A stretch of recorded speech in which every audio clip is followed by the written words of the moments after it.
आगमन, इनहेलेशन और एक्सहेलेशन को आनापान कहा जाता है।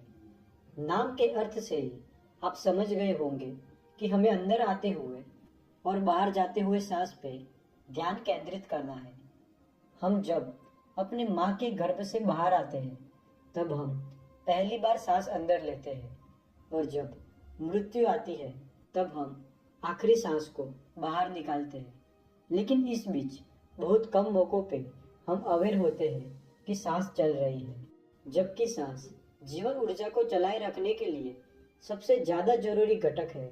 हम 8 से लेकर 21 दिनों तक बिना भोजन और पानी के जिंदा रह सकते हैं, लेकिन बिना सांस लिए 4 से 6 मिनटों में एक व्यक्ति की मृत्यु हो जाएगी। जीवन ऊर्जा को शरीर में टिकाए रखने के लिए सबसे ज़्यादा इम्पोर्टेंट और सेंसिटिव घटक श्वास है।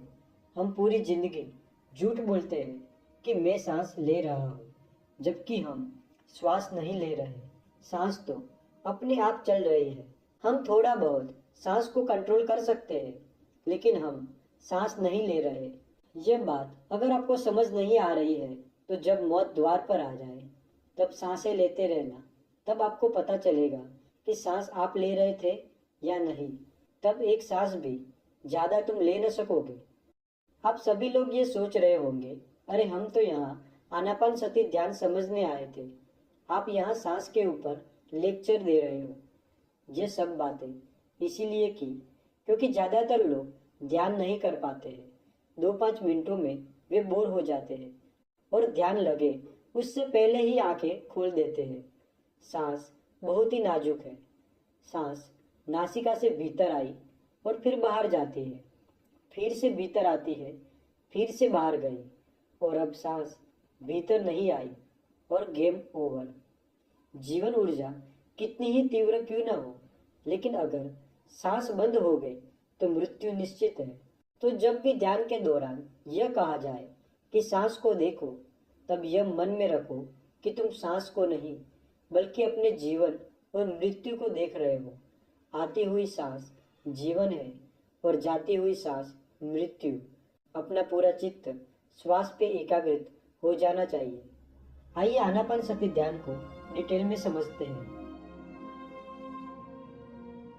सबसे पहले पालथी लगाकर बैठ जाओ। हाथ जैसे वीडियो में दिखाई दे रहे हैं वैसे रखें। अपने बैकबोन को सीधा रखें, मुंह सामने की तरफ और आंखें बंद। पीठ को फोर्सफुली सीधा न रखें या सामने की तरफ झुका हुआ भी न रखें, वरना पीठ दर्द हो सकता है। हो सके तो पद्मासन या सिद्धासन पोस्चर में बैठें, जिससे आपकी पीठ अपने आप ही सीधी रहेगी। पीठ में दर्द ना हो इसलिए पीठ के पीछे कुशन रख सकते हो। इसके बाद आंखें बंद अपना पूरा ध्यान नासिका के द्वार पे रखें, जहाँ से सांस शरीर में प्रवेश कर रही है और बाहर जा रही है। मन नासिका के द्वार पर एक चित्त हो जाना चाहिए। यह जो अंदर बाहर हो रहा है वो सांस नहीं बल्कि आपका जीवन है। एक भी सांस बिना जानकारी के भीतर नहीं आनी चाहिए। एक पहरेदार की तरह भीतर आती और बाहर जाती हुई सांस को देखते रहे। अनुभव करें कि सांस लंबी चल रही है या छोटी चल रही है। सांस दाई या बाई नासिका छिद्र से चल रही है या फिर दोनों छिद्रों से श्वास का आवागमन हो रहा है। इसके प्रति मन को जागृत रखें। अपने आप से श्वास को तेज या धीमा नहीं करना है। श्वास अपने आप ही अंदर और बाहर हो रही है, बस उसे देखते रहना है। उसके प्रति मन को केंद्रित करना है। अपने मन को दृढ़ संकल्पवान बनाएं और सांस को देखते रहें। जीवन की सभी बातों को भुलाकर सांस को देखें कि जीवन की सबसे अनमोल चीज यह है जिसे मैं अभी अपनी नासिका पर अनुभव कर रहा हूँ। मन को श्वास से दूर भटकने ना दें। अगर मन में विचार शुरू हो जाए तो परेशान ना हो। इसे एक सामान्य बात समझकर फिर से पूरा चित्त नासिका पे केंद्रित करें और श्वास के आवागमन को अनुभव करें। अंदर जाती हुई सांस ठंडी और बाहर आती हुई श्वास हल्की सी गर्म होगी।